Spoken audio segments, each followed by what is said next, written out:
Hello everyone, আসসালামু আলাইকুম। তিশাস রেসিপির আজকের আয়োজনে সবাইকে ওয়েলকাম। আশা করি সবাই ভালো আছেন। আজকে আপনাদের জন্য নিয়ে এসেছি অল্প সময়ের মধ্যে এবং খুবই সহজভাবে মজাদার পাটিসাপটা পিঠার রেসিপি। আশা করি ভিডিওটি সবার ভালো লাগবে। চলুন আর কথা না বাড়িয়ে শুরু করা যাক। পাটিসাপটা পিঠার খিরসা তৈরির জন্য এখানে আমি হাফ লিটার পরিমাণ লিকুইড দুধ নিয়েছি। এই দুধটা এবার আমি জাল করে বলক তুলে নিব। এখানে আমি হাফ কাপ পরিমাণ দুধ নিয়েছি। এই দুধের মধ্যে দিয়ে দিচ্ছি 2 চা চামচ পরিমাণ ময়দা। এবার এটাকে আমি ভালোভাবে মিশিয়ে একটা সাইডে রেখে দিচ্ছি। পাটিসাপটা পিঠার খিরসা তৈরির জন্য এখানে লাগবে গুড়।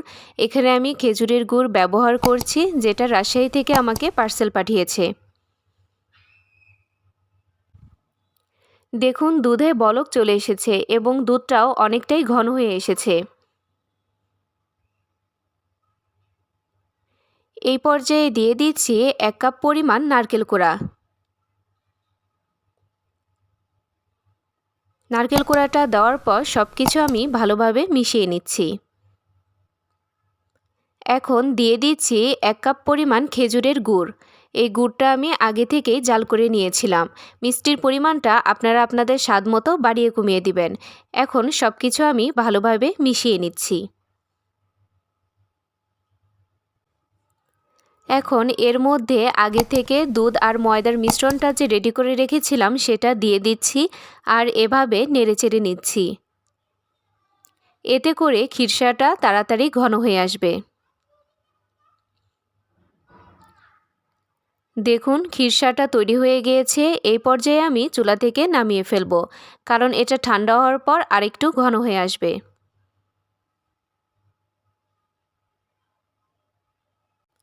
পাটিসাপটা পিঠার ব্যাটার তৈরির জন্য এখানে নিয়েছি 1 কাপ পরিমাণ চালের গুঁড়া। দিয়ে দিচ্ছি সামান্য পরিমাণ লবণ। এখন এর মধ্যে দিয়ে দিচ্ছি হাফ কাপ পরিমাণ ময়দা। দিয়ে দিচ্ছি 2 চা চামচ পরিমাণ গুঁড়া দুধ। এখন দিয়ে দিচ্ছি 2 চা চামচ পরিমাণ চিনি। এবার সব কিছু আমি ভালোভাবে মিশিয়ে নিচ্ছি। এখন এর মধ্যে অল্প অল্প করে দিয়ে দিচ্ছি কুসুম গরম পানি। দেখুন ব্যাটারটা তৈরি হয়ে গিয়েছে।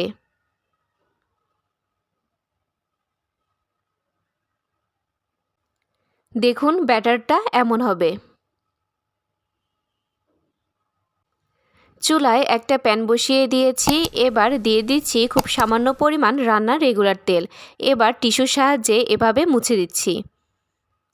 এখন এর মধ্যে ব্যাটারটা দিয়ে দিচ্ছি। চারপাশ থেকে ব্যাটারটা এভাবে ছড়িয়ে দিচ্ছি।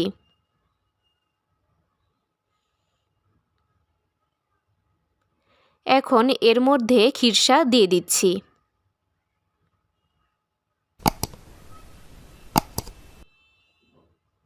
চামচের সাহায্যে এভাবে উল্টে দিচ্ছি।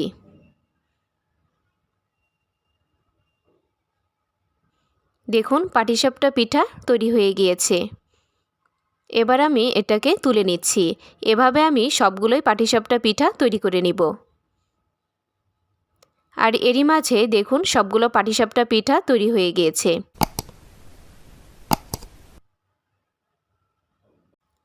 তৈরি হয়ে গেল অল্প সময়ের মধ্যে এবং খুবই সহজভাবে মজাদার পাটিসাপটা পিঠা। আপনারা বাসায় অবশ্যই এভাবে বানিয়ে খাবেন এবং খেয়ে কেমন লেগেছে আমাকে কমেন্ট করে জানাবেন। আজকের ভিডিও এই পর্যন্তই। সবাই ভালো থাকবেন, সুস্থ থাকবেন এবং অবশ্যই আমার চ্যানেলটা সাবস্ক্রাইব করে আমার পাশে থাকবেন। আল্লাহ হাফেজ।